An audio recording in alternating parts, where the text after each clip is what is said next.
반갑습니다. 모두 평안한 한 주 보내셨습니까? 날씨가 갑자기 무더워졌습니다. 미칠새 갑자기 확 더워졌는데 다들 감기 조심하시고 또 더위 잘 이겨낼 수 있었으면 좋겠습니다. 이제는 코로나 바이러스로 인한 사망률과 확진율이 확실히 많이 낮아진 듯합니다. 그래서 서서히 예전과 같이 돌아갈 준비를 하고 있는 것 같습니다. 그래도 마지막까지 모두가 괜찮아질 때까지 경계심을 낮추지 말아야 될 것 같습니다. 지금 전체적으로 나라 안에 확진율이 많이 낮아지고 많은 사람들이 접종받았다고 조금씩 마스크를 벗기 시작하면서 갑자기 몇몇 나라들이 확진율이 갑자기 확 올라간 나라들이 있습니다. 영국도 그렇고 또 이스라엘도 그렇다고 이야기합니다. 그래서 우리가 조금 괜찮다고 생각되어질 때 조금 더 주의를 기울이고 신경을 써야 될 것 같습니다. 그러다 보면 언젠가 정말 마스크를 벗고 함께 교제하며 식사할 날이 있을 것입니다. 그날이 우리에게 좋게 오기를, 그때까지 모두가 건강하게 잘 지낼 수 있기를 바랍니다. 여러분도 들어보셨겠지만 이 독일도 그렇고 또 한국도 그렇고 소위 노쇼라고 하죠. 백신을 예약하고 당일에 나타나지 않는 경우가 걱정했던 것만큼 그렇게 없다고 합니다. 대부분이 백신을 맞아라라고 소식이 오면 거의 다 제때 나온다고 합니다. 주사를 맞는다고 하더라고요. 왜냐 했더니 이게 순서가 지나가면 또 한 바퀴 다 돌고 다시 순서가 올 것이기 때문에, 그래서 언제 맞을지 다시 맞을지 모르니까 순서가 왔을 때 맞으려고 하는 분들이 많이 계시더라고요. 아마 그건 여행철이 다가오면서 또 자유롭게 여행을 할 수 있다는 그런 생각도 있어서일지 모르겠습니다. 그래서 그런지 여전히 논란은 존재하고 또 논란이 있기도 하지만 그래도 백신 순서를 기다리는 분들이 많이 있는 것 같습니다. 저도 뜻하지 않게 이번 주 중에 주사를 맞게 됐습니다. 모두가 건강하게 이 여름을 잘 났으면 좋겠습니다. 이 시기가 주님 안에서 모두가 행복한 시간이 되고 또 건강한 시간이 되기를 원합니다. 오늘 말씀은 지난 시간에 이어서 미시디아 안디옥 땅에서 말씀을 전한 후에 일어난 일들에 대한 그 결과들, 그 상황들에 대한 이야기입니다. 바울이 전한 복음은 그 지역에 상당히 큰 영향력을 미쳤습니다. 많은 사람들이 그가 전한 말씀을 더 듣고 싶어 했고, 또 그 사람들 중에는 이 두 사도를 따르는 이들도 있었습니다. 하지만 그 모습을 보며 또 시기하는 무리들도 있었던 것 같습니다. 오늘은 이 본문을 통해서 성령께서 깨우쳐 주시는 그 말씀을 듣고자 합니다. 이 시간 성령께서 우리의 마음 문을 열어주셔서 우리에게 하시는 말씀을 잘 들으며 또 우리의 신앙도 다시 한번 새롭게 정비하는 그런 시간 되기를 소망해 봅니다. 첫째, 항상 하나님의 은혜 가운데 있으라. 바울이 이 구약의 역사를 통해서 예수 그리스도를 증거하자 많은 이들이 이 진리를 좀 더 알고 싶어 했습니다. 그들은 말씀이 끝난 후에도 바울과 바나바를 따르며 이 진리에 대해 좀 더 알려달라고, 듣고 싶다고 요청을 합니다. 또한 이 바울과 바나바로부터 이 진리를 들은 사람들이 주위에 얼마나 많이 말을 했던지 그 다음 안식일에는 온 시민이 거의 다 하나님의 말씀을 듣고자 회당에 나왔다라고 그렇게 이야기를 하고 있습니다. 굉장히 놀라운 일이 아닐 수 없습니다. 온 시민들이 예수 그리스도와 이 진리에 대해서 알고 싶어 한다는 것은 굉장히 특별한 일이기 때문입니다. 그러나 온 시민이 다 하나님의 말씀을 들어온 것을 보면서 유대인들은 시기심에 사로잡혀 바울과 바나바의 말을 책잡고 비방하기 시작합니다. 겉으로 드러난 명분은 신학적인 문제라고 지적하지만 실상 그들의 속내는 사람들을 보며 시기와 질투심에 사로잡힌 행동들이었습니다. 그들은 바울의 말을 들을 생각조차 하지 않았습니다. 그러자 바울은 그들에게 이렇게 이야기합니다. 하나님의 말씀을 마땅히 먼저 너희에게 전할 것이로되 너희가 그것을 버리고 영생을 얻기에 합당하지 않은 자로 자처하기로 우리가 이방인에게로 가노라. 사실 이 시기라는 감정은 인간의 죄된 본성입니다. 그래서 어떻게 보면 인간의 자연스러운 감정 중에 하나라는 것입니다. 그만큼 인간은 시기하는 존재입니다. 이것은 소위 비교의식에서 비롯된 감정으로서 사실 그것에서 자유로운 사람은 아무도 없다라고 말할 만큼 이 비교의식과 시기심은 인간의 감정에 있어서 마치 본성과 같다는 것입니다. 이 비교의식 때문에 평생을 미움에 사로잡혀 살아간 사람이 있습니다. 그 사람은 바로 사울 왕입니다. 그는 다윗이 블레셋을 이기고 돌아왔을 때 그때 여인들이 부른 그 노랫소리, 그 한 구절 때문에 평생을 다윗을 죽이려고 했습니다. 그 구절은 이것입니다. 사울이 죽인 자는 천천히요 다윗은 만만히로.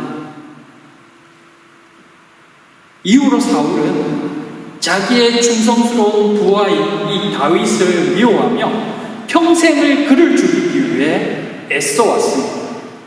근데 사실 사울과 다윗의 첫 만남은 굉장히 아름다웠습니다.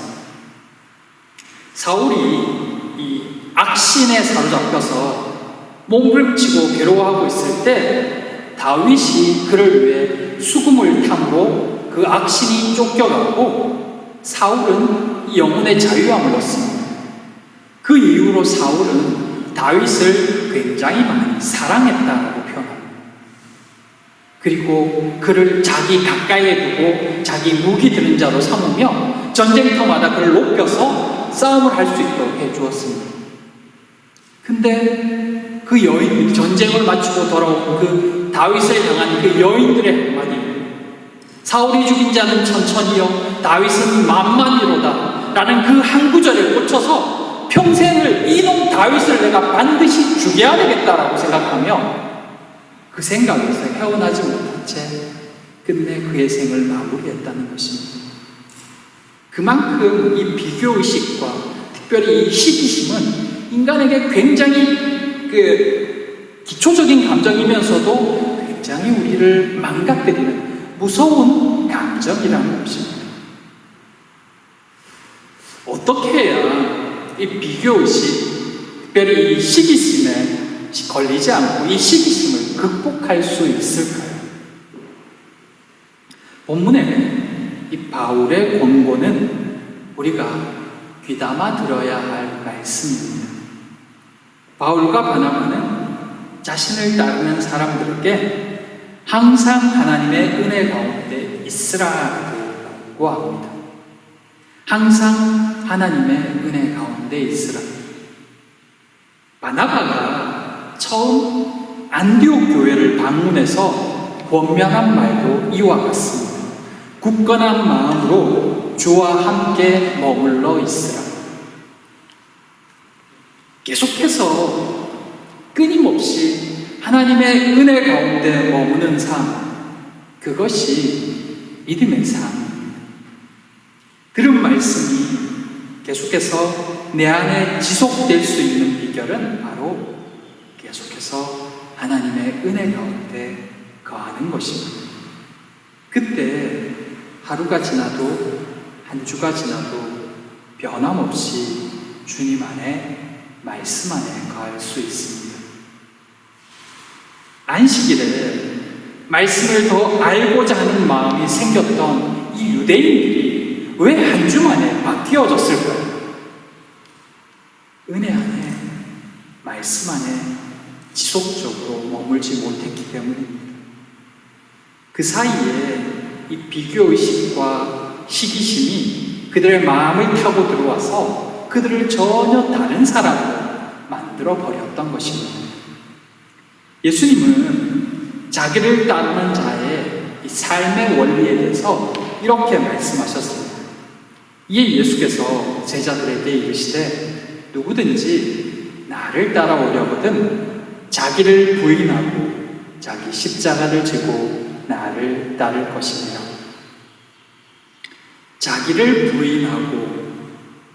자기를 부인한다는 말은 나를 내려놓는다는 이야기입니다. 열심을 내라, 최선을 다해라가 아니라 나를 내려놓는 자가 주님을 따르는 자다라고 그렇게 말씀합니다. 나를 내려놓는다는 것은 그 중심이 내가 아닌 주님을, 말씀을 따르는 삶이어야 한다는 뜻입니다. 나를 내려놓고 말씀을 의지할 때, 말씀을 따를 때 하나님의 은혜 안에 온전히 거할 수 있습니다.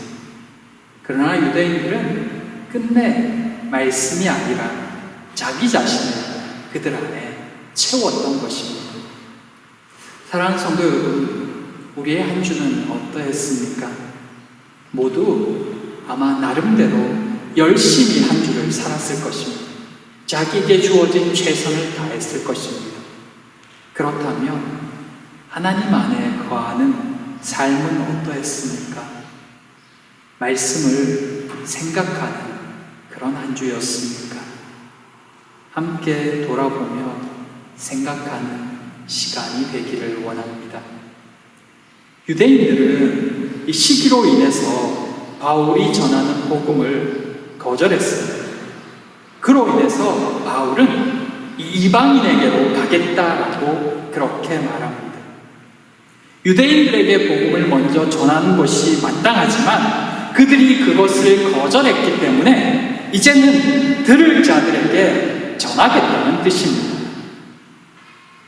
유대인들에게 먼저 복음을 전하는 이유는 그들이 하나님의 말씀을 맡았기 때문입니다. 그들이 축복의 통로로 택하신 아브라함의 자손들이었기 때문입니다. 그러나 그들이 이 복음을 거절함으로 이제는 이방인을 향하여 이 구원의 복음을 선포하겠다라고 말한 것입니다. 하지만 우리가 한 번 더 기억해야 될 것은 바울이 이제부터 그러면 유대인은 상종도 하지 않고 유대인들은 버리고 이방인에게만 복음을 전하겠다라고 말한 뜻은 아닙니다. 이후로도 바울은 다른 지역에서 복음을 전할 때 여전히 먼저 배당복에서 복음을 전하고 있기 때문입니다. 그러기에 바울의 말은 유대인들 전부를 버리고 그들에게는 복음을 전하지 않겠다라는 뜻이 아니라 지금 이곳에서는 이방인들에게만 복음을 전하겠다는 의미입니다. 물론 다른 지역에서도 유대인들이 거절하면 다시 그 원칙을 따라서 이방인들에게로 가겠지만 그러나 지금 여기서는 이제 유대인들이 아니라 이방인에게 가겠다는 뜻인 것입니다. 복음을 먼저 들은 것은 유대인이었지만 그들이 듣지 않았기에 이방인들이 복음의 수혜자가 되고 있는 것입니다. 먼저 된 자가 나중되고 나중된 자가 먼저 된다라는 말은 바로 이런 상황을 두고 하는 말씀일 것입니다. 내 신앙이 몇 년이기에 내가 언제부터 예수 그리스도를 믿었는데 그게 중요하지 않다는 것입니다. 지금 이 순간 내가 예수 그리스도를 믿으며 또 그동안 내가 배우고 들어왔던 그 말씀대로 나는 살고 있는가, 그것이 정말 중요하다는 뜻입니다. 설교 앞에서 잠깐 백신 이야기를 했죠. 순서가 지나가면 언제 다시 올지 모르기 때문에 많은 이들이 기회가 오면 놓치지 않으려고 한다고 말입니다. 백신 주사는 사실 아직 정확한 데이터가 없어서 100% 맞는 것이 좋다고 단정 지을 수도 없고, 또 그래서 누구나 맞아야 된다라고 주장하기가 어렵지만 복음은 100% 누구나 들어야 합니다. 믿는 자와 믿지 않는 자의 마지막이 확연히 다르기 때문에, 이것은 생명이 걸린 문제이기 때문입니다. 그러기에 복음을 전하는 것은 우리의 의무입니다. 그리고 특권입니다. 이 특권을 받은 우리는 기회가 주어졌을 때, 전할 수 있을 때 최선을 다해서 그것을 받아들이고 전해야 합니다. 우리가 전한 복음으로 어느 누군가가 예수 그리스도를 영접하고 영생을 얻을 것이기 때문입니다. 전에도 듣지 않는 것은 우리의 잘못이 아닙니다. 하지만 전하지 않아서 못 듣게 된다면 그것은 우리의 잘못입니다. 유대인들처럼 듣기를 거절하는 이들도 있을 것입니다. 그러나 그것은 어쩔 수 없습니다. 바울 일행 역시 이 이들 때문에 비시디아 안디옥에서 쫓겨났으니 말입니다. 하지만 여러분, 이 쫓겨나는 바울 일행의 모습이 어떠했다고 성경이 기록합니까? 제자들은 기쁨과 성령이 충만하니라. 지금 동네에서 쫓겨나고 있는데 왜 그들이 기뻐하고 있을까요? 쫓겨났기 때문이 아니라 성령으로 충만했기 때문에 기쁜 것입니다. 쫓겨나도 그들 안에 성령이 계시고 성령이 충만하기 때문에 결코 낙심하거나 실망하거나 힘들어하지 않는 것입니다. 어려움이 없어서가 아니라 그럼에도 주시는 기쁨이 있기 때문에 넉넉히 감당해낼 수 있다는 것입니다. 그것이 복음 안에 있을 때, 하나님의 은혜 안에 있을 때 성도들에게 일어나는 변화입니다. 사랑하는 성도 여러분, 복음 증거는 하나님이 우리에게 주신 큰 기쁨이자 특권입니다. 그러나 그것 역시 누릴 수 있는 때가 있습니다. 유대인들은 하나님의 말씀을 맡았으며 열방의 축복의 통로로 택함받았습니다. 그러나 그들은 그 기회를 외면하고 말았습니다. 그 결과 복음은 이제 유대인들이 아니라 이방인들에게 가고 있음을 봅니다. 우리가 하지 않아도, 우리가 나서지 않아도 하나님의 역사는 또 다른 누군가를 통해 계속해서 이루어집니다. 다만 우리는 제외될 뿐입니다. 복음의 역사에 귀하게 선하게 사용되는 모두가 되기를 바랍니다. 하나님께서 주시는 마음과 기회를 놓치지 않기를, 그때 온전히 반응함으로 여러분들을 통해 하나님의 나라가 더 아름답게 확장되는 그런 역사가 있기를 소망합니다. 둘째, 작정된 자는 다 믿었더라. 유대인들이 복음 듣기를 거부하자 바울은 이제 이방인들에게 복음을 전하겠다고 말합니다. 내가 너를 이방의 빛으로 삼아 너로 땅끝까지 구원하게 하리라. 이방의 빛으로 삼으려 했던 이들은 유대인들이었습니다. 그러나 그들은 거부했기에 이제 바울을 통해 그 복음이 이방인에게 전해지게 하겠다는 말씀입니다. 그 말에 이방인들이 기뻐하며 하나님의 말씀을 찬송하고 예수 그리스도를 구주로 영접합니다. 그런데 여기에 우리가 눈여겨봐야 될 구절이 한 구절이 있습니다. 그것은 영생을 주시기로 작정된 자는 다 믿더라 라는 말씀입니다. 작정되었다는 것은 지명되었다, 지정되었다라는 뜻입니다. 곧 하나님께서 지정한 사람들은 다 예수님을 믿었다는 말입니다. 그럼 하나님이 지정한 사람만 예수님을 믿고 그렇지 않은 사람은 뭘 해도 믿을 수 없는 것일까요? 여기에 소위 예정론이라는 이야기가 나오는데 이것을 오해한 사람들은 이것을 마치 운명론처럼 받아들입니다. 그러나 그렇지 않습니다. 중요한 것은 이 믿음의 결국을 믿기 전에는 아무도 모른다는 것입니다. 우리 인생은 이미 죄로 인해 다 죽음이라는 형벌을 받습니다. 죽지 않은 인생은 없죠. 성경은 그것을 죄의 삭시라고 말합니다.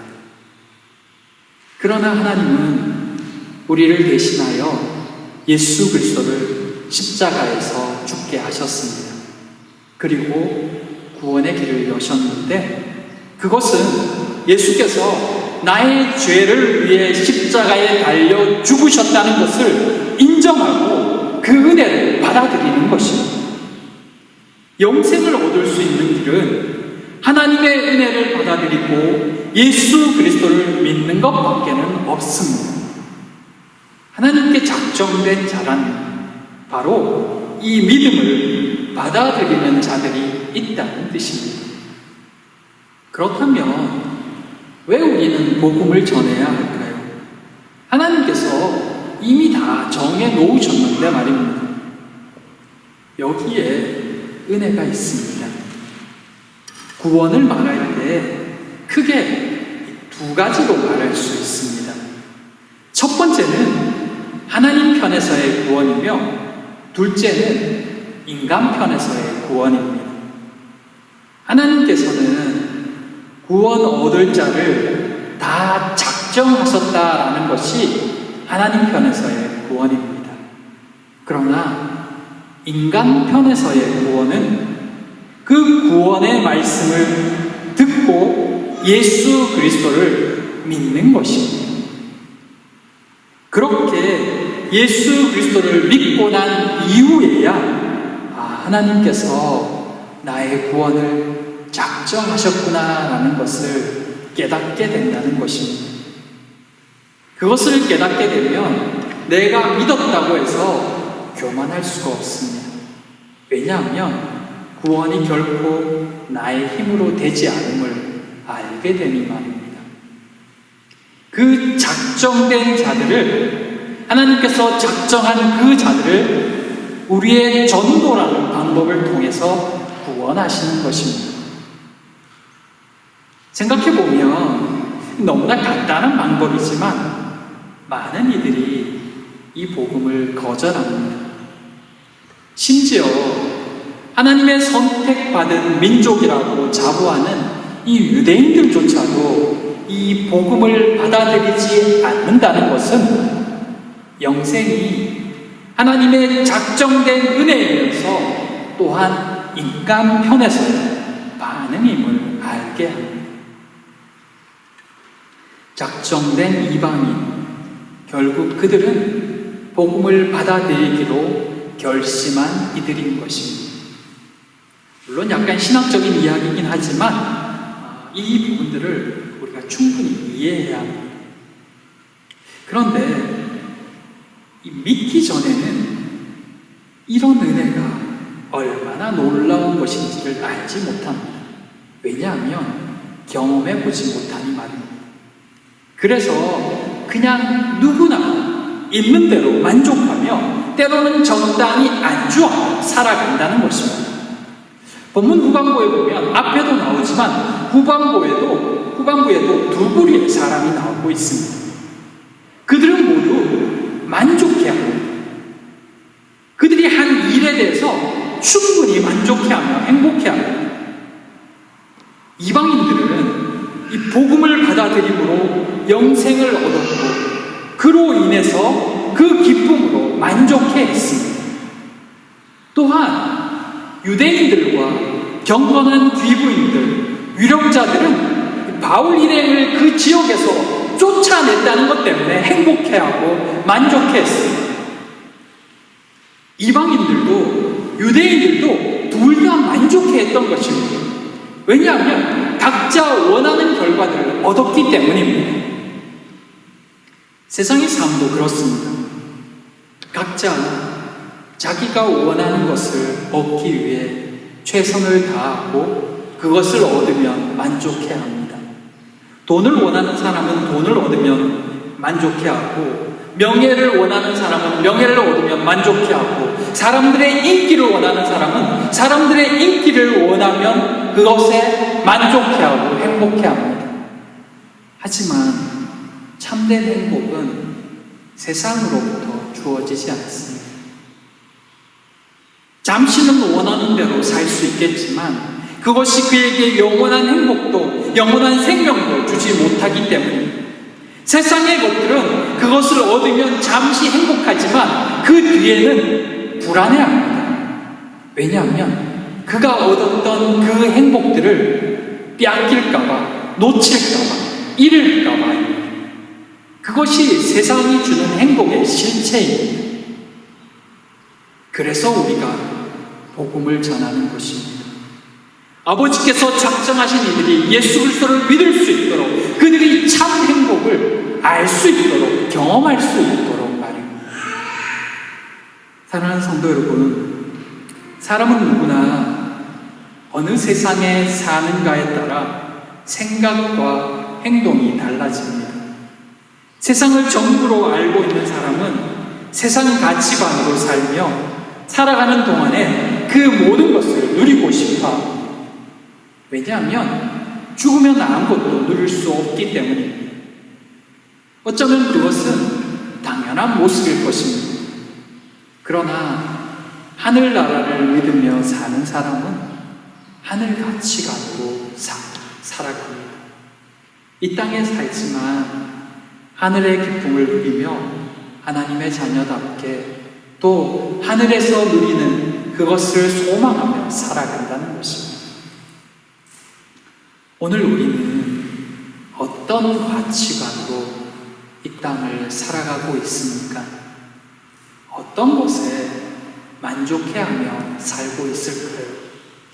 오늘 본문에 보이는 이방인과 또 유대인들처럼 우리는 분명 무언가를 바라보며 살아가고 그 행복을 찾기 위해 애쓸 건데, 우리가 실제로 원하는 것, 우리가 실제로 만족해 하고 싶어하는 그것이 무엇인가를 진지하게 돌아보아야 합니다.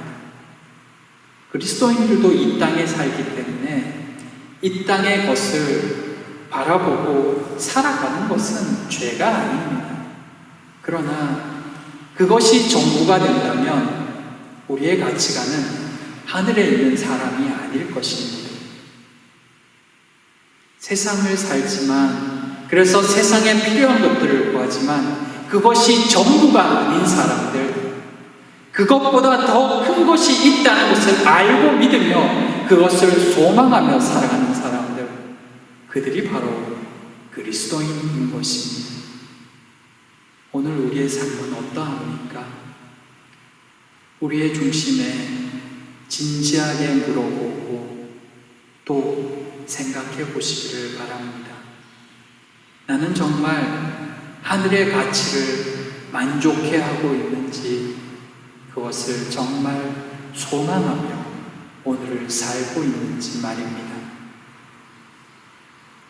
우리가 정말 믿고 있는 대로 아는 대로 살고 있는지 돌아보는 이 한 주가 되기를 원합니다. 그리고 여호와께서 작정하신, 여호와께 작정된 자들을 향하여 믿음의 걸음을 걸어가시는 모두가 되기를 바랍니다. 믿지 않는 자들에게, 알지 못하는 자들에게 하늘을 보여줄 수 있는 그런 사람들이 바로 우리가 되기를, 그렇게 하늘의 소망으로 참된 행복과 또 참된 만족을 누리는 그런 모두가 되기를 진심으로 소망하고 축복합니다. 기도하겠습니다. 우리 이 시간은 잠깐 같이 기도했으면 좋겠습니다. 우리가 이 시간 기도할 때 생각나는 영혼들이 있으며 그들을 위해서 기도해 주었으면 좋겠습니다. 우리의 기도를 기다리고 또 우리의 증거를 기다리는 이들이 있을지 모르겠습니다. 하나님, 그들을 기억하시고 그들을 주의 품으로 하나님 돌려달라고. 하나님의 작정된 자가 누구인지 우리는 다 알지 못하지만 하나님, 그들을 돌릴 우리의 이 전도를 통해서, 우리의 전하는 그 말을 통해서 그들을 아버지께 다시 한번 돌아오게 해달라고 우리 소망하면서 우리 기도함으로 아버지께 나아가겠습니다. 기도합니다. 사랑과 은혜의 하나님,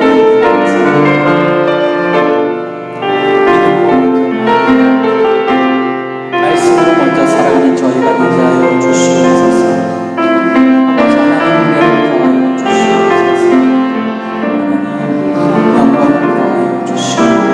하나님, 작정된 자들을 속히 보내주시옵소서. 그들도 복음을 받아들이고 그들도 믿음으로 살게 되고 은혜 가운데 거하는 역사를 주시옵소서.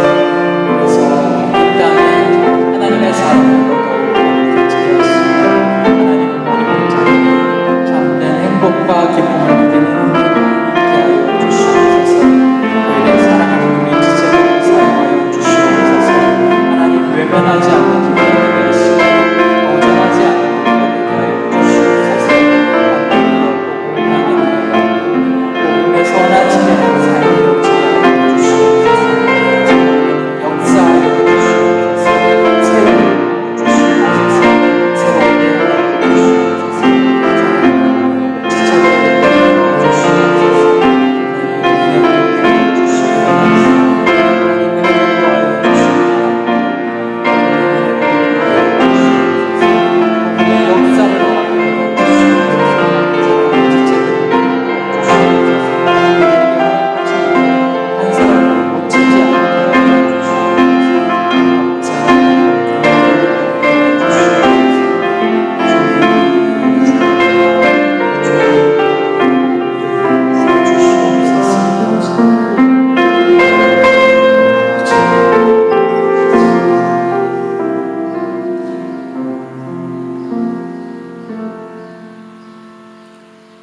인생의 주인이신 아버지 하나님, 우리로 예수 그리스도를 믿게 하심에 감사를 드립니다.